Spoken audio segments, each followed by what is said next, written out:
Olá, está começando o Diálogos URGS, a Universidade em Pauta. Este é um programa multiplataforma da Rádio da Universidade e da URGS TV. Hoje nós recebemos a vice-reitora Jane Fraga Tutiquian, a professora Lúcia Maria Kliman, diretora da Faculdade de Medicina, e a Marília Borges Hackman, diretora do Departamento de Atenção à Saúde da Pró-Reitoria de Gestão de Pessoas da Universidade. Seguimos em trabalho remoto, obedecendo às recomendações de distanciamento social. Por isso, ouvintes e telespectadores vão, como sempre, né? A professora Jane já está acostumada, vão às vezes escutar um cachorro ao longe, a obra aqui do meu prédio, os carros passando, né? Os filhos às vezes. Então, a gente já está acostumado com isso nos programas e nas reuniões. Voltamos, né, professora Jane, a esse assunto. Tivemos uma série de programas aí em abril, maio, principalmente, só sobre o novo coronavírus. E depois, com a retomada progressiva das atividades da universidade e à distância, fomos tratando de tantas outras coisas que não deixaram de ser feitas na URGS, né? Falamos aí do Salão URGS, Unimúsica, etc. Mas a coisa não acabou, né? A gente continua com a pandemia, né? No mundo, no país, na cidade.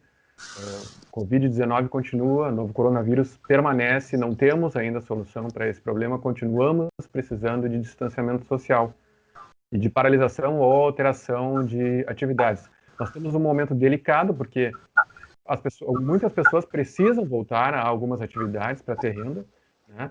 As atividades são interligadas, então, por exemplo, alguns precisam voltar e aí os filhos, né, querem que os filhos retornem para a sua escola, por exemplo, né? Então, governos estadual e municipal flexibilizaram diversas áreas, não pela redução significativa do contágio, ou dos casos graves, ou das mortes, mas mais com base na estagnação desses números por alguns dias, né? E nesse desejo das pessoas, essa necessidade das pessoas. Vamos lembrar que vários países que tiveram, sim, redução expressiva nos casos, que não foi o nosso caso ainda, estão tendo segunda onda, né? Na Europa, principalmente. Aqui, a gente segue com a prorrogação das atividades à distância, né? Da suspensão das atividades presenciais, foi prorrogado agora, início do mês, até pelo menos 30 de setembro. E segue também com o nosso ensino remoto emergencial em pleno funcionamento, né, professora Jane? Exatamente. Hoje a gente tem uma companhia muito boa, né? A gente tem a companhia da Lúcia, diretora da Medicina, a gente tem a companhia da Marília, diretora do DAS. Então, a nossa conversa sobre o coronavírus vai ser uma conversa de quem efetivamente entende, está acompanhando a situação toda muito de perto. Nós, na universidade, André, nós temos 2 GTs que são totalmente envolvidos com a questão do coronavírus. A gente tem um GT de contingenciamento, que é aquele que se reúne uma vez por mês, formado por especialistas, e faz a análise da situação para ver por quanto tempo mais temos que prorrogar ou se haveria possibilidade de voltar. É bom que se diga que existe um trato com os alunos de que sempre vai se anunciar 15 dias antes do retorno das aulas para que possam se organizar. Mas não há nesse entendimento, evidentemente, a ideia de que vamos voltar todos juntos e abraçados, né? Não é por aí. Então, essa comissão de contingenciamento tem se reunido uma vez por mês, faz avaliação e dessa avaliação sai uma portaria falando sobre a prorrogação. E nós temos um GT que trabalhou muito fortemente criando o modelo de retorno URGS. Evidentemente que em consonância com o Estado, aliás, nós temos vários professores, pró-reitores, O próprio reitor está no grupo do próprio governo, dando assessoria. Então, o nosso GT, em consonância com a política do governo, terminou estabelecendo uma série de normas ou os protocolos para o nosso retorno. Ora, a gente tem uma responsabilidade muito grande, porque nós temos mais de 50 mil pessoas circulando dentro da universidade. Então, nós temos uma preocupação imensa da própria universidade não vir a se tornar um foco de coronavírus dentro de Porto Alegre. A nossa grande estratégia é estarmos todos mobilizados, acompanhando a situação, revendo nossos protocolos, mas considerando a proteção à vida em primeiro lugar. Isso quer dizer, de maneira alguma nós colocaríamos alguma coisa acima da vida. A manutenção da qualidade. E posso dizer com segurança, nós estamos acompanhando o ensino remoto emergencial e estamos fazendo um excelente trabalho. O uso responsável da tecnologia que o ERE, evidentemente, exige. O engajamento de toda a comunidade, uma comunicação permanente e um monitoramento também bastante grande dos cenários, né? Então, a universidade está fazendo aquilo que ela pode fazer, ou está fazendo o máximo que ela pode fazer. Quero dizer mais que o trabalho deste GT, ou seja, os nossos protocolos, ele foi discutido com toda a comunidade. Os protocolos foram mandados para toda a universidade, para todas as unidades, para os sindicatos, para o DCE, e recebemos uma quantidade imensa de sugestões que incorporamos ou não, né? Mas eu acho importante dizer isso porque, na verdade, todos na universidade estão engajados nessa luta contra o coronavírus. Professora Lúcia Kliman, a senhora está em várias frentes, na verdade, né? Todos nós, mas a senhora especificamente em várias dessas frentes que a gente tem de trabalho, né? De prevenção e de combate ao novo coronavírus. Especificamente, os modelos desenvolvidos por esse grupo de trabalho, né? Que trabalhou aí acho que desde o início de maio, que já estão trabalhando e já tivemos vários resultados. Os modelos, inclusive, como a professora Jane estava dizendo, muitas coisas foram feitas em conjunto com o governo do Estado, quando o governo do Estado desenvolvia esse modelo de distanciamento controlado, então uma coisa colaborou com a outra, né? O recurso da universidade foi utilizado e também os modelos da universidade se baseiam, em parte, no modelo do distanciamento controlado do Estado. E agora, eu imagino que quem está dentro, diretamente nesse processo, nós que só por trabalharmos na universidade, toda hora recebemos perguntas, mas quando é que volta, mas quando é que normaliza? Eu imagino que quem está diretamente ligado deve ser o tempo todo isso. E me chamou a atenção, né, nesses modelos que foram divulgados aí no final de agosto, modelos para uma possível volta, né, claro que vai acontecer, mas que não tem data. Me chamou a atenção ali que seguindo aquela lógica das bandeiras, né, mesmo do Estado, nem na bandeira amarela não está previsto a realização de aulas presenciais de graduação e pós-graduação, tanto aulas teóricas, quanto até mesmo aulas práticas, com algumas exceções de aulas práticas bem específicas, que daí com protocolos específicos, não é, professora Lúcia? Exatamente, André. Como bem já comentou a professora Jane, nós estamos trabalhando, primeiro, dentro da universidade, num grupo multidisciplinar.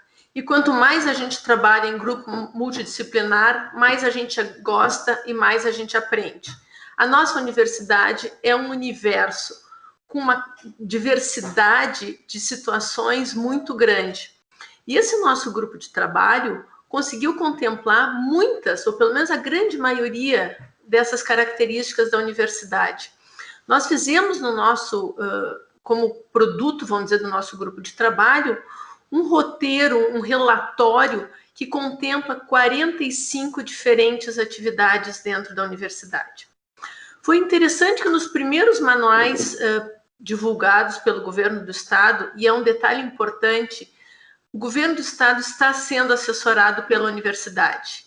Não faz nenhum sentido nós estarmos assessorando o governo do estado por um lado e estarmos tendo atividades contrárias por outro. Então, todo esse desenvolvimento do nosso grupo de trabalho esteve alinhado com esses primeiros manuais do governo do estado. E se a gente faz uma leitura atenta desses manuais, toda a parte referente à educação é o único item que está escrito, aguarda definição posterior. E foi muito interessante que o lançamento do nosso relatório do grupo de trabalho foi mais ou menos simultâneo, antecedeu em poucos dias ou poucas semanas o novo manual de retorno às atividades para a área da educação do governo do estado. E nós sabemos, existe, não digo uma concordância, mas existe uma coerência entre os dois modelos apresentados. Por um lado, o nosso modelo é mais restritivo que o do governo do estado. E eu posso citar algumas questões referentes ao distanciamento dentro das salas de aula e ressaltando que o governo do estado autoriza o retorno às atividades presenciais agora a partir de, já autorizou uma parte para os estágios de final de curso a partir de 15 de junho e agora tem um outro retorno programado para 21 de setembro. Mas na universidade, e talvez por isso nós tenhamos uma convicção do nosso ensino remoto emergencial, nós demoramos para começar com o ensino remoto emergencial, mas ele tem a consistência necessária para nos garantir a segurança de mantermos as atividades teóricas da nossa universidade de maneira remota até o final do semestre letivo. E sim, algumas das atividades nós mantivemos com suspensão, mesmo na bandeira amarela. A bandeira amarela se refere a duas, ou velocidade, as bandeiras se referem a dois aspectos, né? Ou a capacidade do sistema em absorver o número de casos, ou a velocidade de crescimento dos casos de Covid no nosso meio. Mas ela não fala, a bandeira amarela, nós teremos casos de Covid.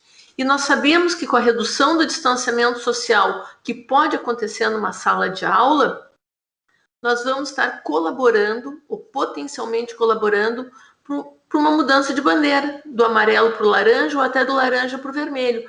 Então, foi uma das nossas preocupações que se mantivesse, mesmo na bandeira amarela, o distanciamento social e o não retorno às atividades teóricas. Por outro lado, agora a gente tem um outro lado, que nós temos uma área da saúde muito forte na nossa universidade. Em diversos aspectos da psicologia, da fisioterapia, da medicina, da enfermagem, da farmácia, e esses alunos, esses professores, pela sua formação profissional, também estão participando. Então, nós temos alunos que não se afastaram das suas atividades acadêmicas em função de estarem em carreiras que requerem a sua participação. Eu sempre digo, nós somos soldados na guerra, nós não podemos fugir da batalha. Uma coisa que foi muito interessante que nós fizemos é que, como as atividades da universidade estavam suspensas, todo o trabalho dos alunos foi feito de maneira voluntária. Todos assinaram um termo de consentimento, manifestaram a sua vontade expressa em continuar em atividade frente a essa pandemia. Isso nos enriquece muito, isso nos alegra muito, porque mostra que a gente está passando também valores da nossa profissão para os nossos alunos. Nós estamos, de fato, preparando para voltarem para a sociedade, para se inserirem no mercado de trabalho e fazer essa devolutiva que a universidade tem, formando profissionais de saúde competentes. Marília Hackman, já no primeiro programa que nós tratamos sobre o novo coronavírus, ainda em março, a Marília participou, né, estava ali, não estava aparecendo, mas estava junto ali com a gente, e foi o professor Goldani, né, que estava ali dando entrevista, mas a Marília estava ali junto também, quer dizer, já está trabalhando nisso desde antes que a maioria de nós sequer nos conscientizássemos sobre a gravidade da pandemia. O Departamento de Atenção à Saúde está com muito trabalho nesses últimos meses, né, Marília? De orientação, de atendimento de dúvidas da comunidade, especialmente da comunidade interna da universidade. Sim, bom, exatamente. Nós, na verdade, desde que ficou decretada e definido o primeiro caso de Covid aqui no Brasil, nós já ficamos atentos e já começamos a pensar em produzir materiais e passamos, sim, a produzir alguns materiais que distribuímos pela universidade, destacando a importância das medidas de prevenção. E nesses últimos meses, nós estamos nos dedicando também a construir os protocolos mais específicos para lidarmos com o dia a dia na proteção de toda essa, vamos dizer assim, retaguarda que precisamos para que o aluno possa receber as suas aulas, para que a universidade possa continuar desempenhando as suas atividades e que possa continuar cumprindo com o seu papel, não só de graduação, de pesquisa, mas também com o seu papel social. Então, os servidores, os terceirizados, os alunos, todos têm que cuidar da sua saúde. Então, nesse sentido, nós do DAS estamos trabalhando com uma série de produção de materiais que estamos enviando para os servidores sempre por um e-mail, estamos publicando na nossa página e estamos esclarecendo dúvidas diariamente através de e-mail e de contatos telefônicos, enfim. Nós acabamos elaborando um e-mail único, que está até no modelo de retorno das atividades, até para poder centrar um único local para podermos responder a essas dúvidas.